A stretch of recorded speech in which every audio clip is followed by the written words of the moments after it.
pembahasan pertama kita yaitu tentang pengertian pajak bumi dan bangunan.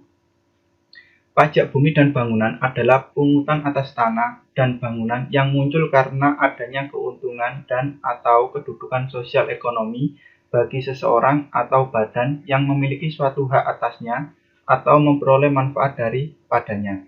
Sedangkan untuk landasan hukum pajak bumi dan bangunan yaitu adalah Undang-Undang Nomor 12 tahun 1994. Pajak bumi dan bangunan merupakan pajak yang bersifat kebendaan, yang artinya bahwa untuk menentukan besar nilainya pajak itu dilihat dari objek pajak, yaitu dalam hal ini adalah bumi dan bangunan. Sedangkan untuk subjek pajak tidak mempengaruhi.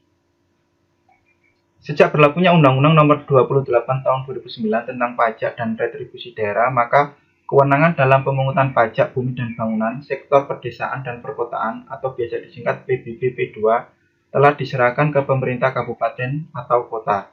Sedangkan untuk PBB sektor pertambangan, perhutanan, dan perkebunan atau PBB P3 masih di bawah wewenang pemerintah pusat melalui Direktorat Jenderal Pajak. Selanjutnya yaitu adalah objek pajak bumi dan bangunan. Untuk objek pajak bumi itu ada sawah, ladang, kebun, pekarangan, dan tambang.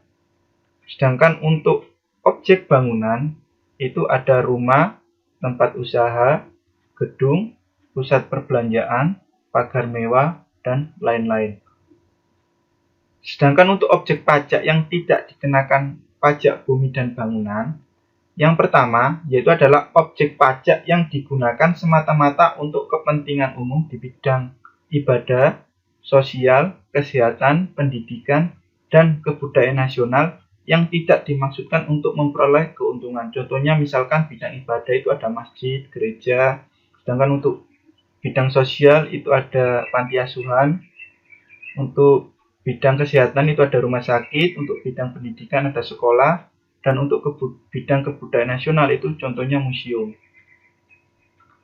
Yang kedua yaitu adalah objek pajak yang digunakan untuk kuburan, peninggalan purbakala, atau yang sejenis dengan hal tersebut. Contohnya misalkan pemakaman umum atau peninggalan purbakala, contohnya misalkan candi.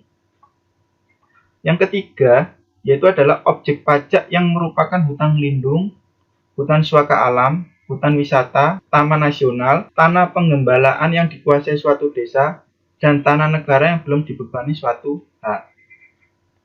Yang keempat yaitu adalah objek pajak yang digunakan oleh perwakilan diplomatik atau konsulat berdasarkan asas perlakuan timbal balik. Contohnya misalkan kedutaan besar, gedung kedutaan besar negara tetangga itu tidak dikenakan pajak.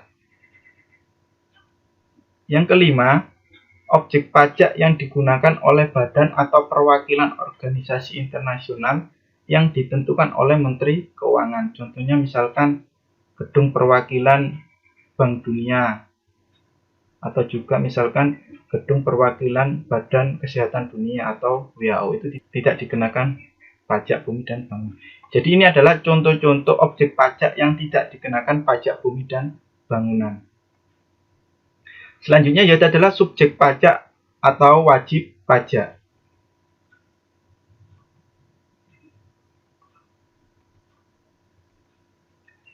Subjek pajak adalah orang pribadi atau badan yang secara nyata mempunyai suatu hak atas bumi dan atau memperoleh manfaat atas bumi dan atau memiliki, menguasai, dan atau memperoleh manfaat atas bangunan. Jadi wajib pajak adalah subjek pajak yang dikenakan kewajiban membayar pajak. Selanjutnya kita belajar tentang istilah-istilah di dalam pajak bumi dan bangunan. Yang pertama ada istilah nilai jual objek pajak atau NJOP.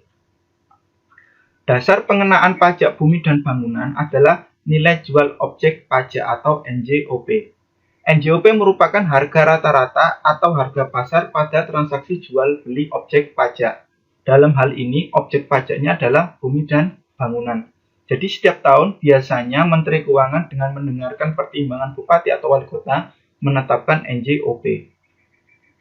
Untuk menentukan nilai dari NJOP, itu dasar penetapannya, yaitu yang pertama bisa dilihat dari letak, yang kedua ada pemanfaatan, ketiga peruntukan, keempat kondisi lingkungan. Jadi semakin strategis letaknya atau pemanfaatan, peruntukan, dan kondisi lingkungan, tentunya nilai NJOP-nya juga semakin tinggi.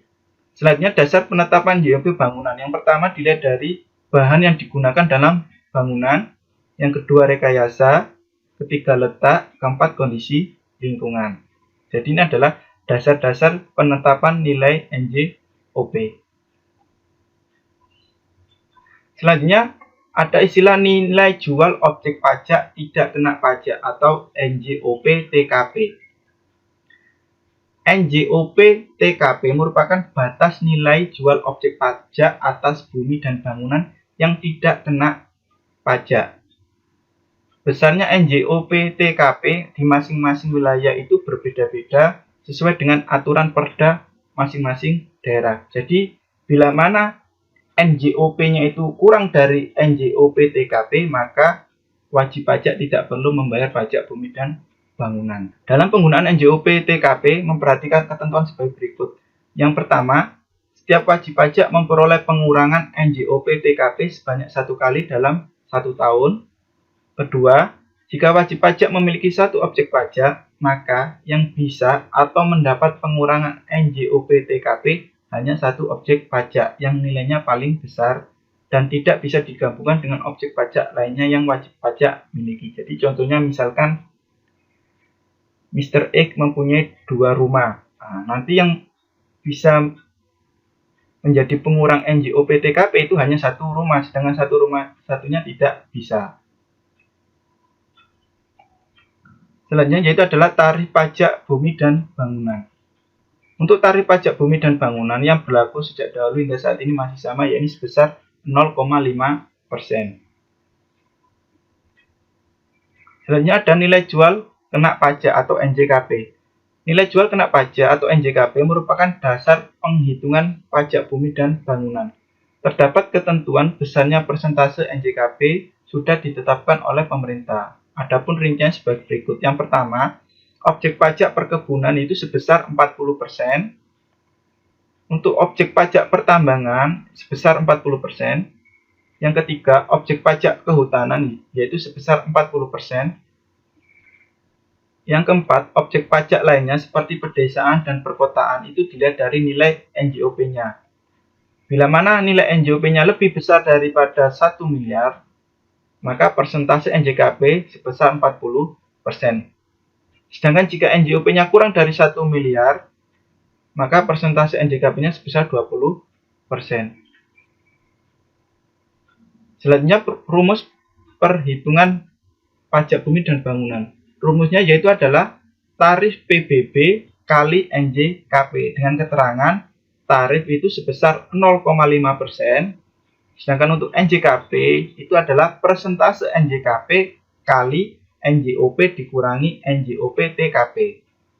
Atau kita bisa menggunakan rumus yang kedua, yaitu jika persentase NJKP itu 20%, maka kita bisa menggunakan rumus yang kedua, yaitu 0,1% kali NJKP. Dari mana ini 0,1% dan NJKP ini? Ini rumus awalnya, yaitu adalah 0,5% ini adalah tarif pajak dikali 20% ini adalah persentase NJKP dikali NJOP dikurangi NJOP TKP. Nah, yang kedua, bila mana persentase NJKP-nya 40%, maka bisa menggunakan rumus yang kedua, yaitu adalah 0,2% kali NJKP. Ini berasal dari mana? Nah, dari sini. 0,5% ini adalah tarif pajak, 40% ini adalah persentase NJKP-nya, dikali NJOP dikurangi NJOP TKP. Jadi itu adalah rumus untuk menghitung pajak bumi dan bangunan.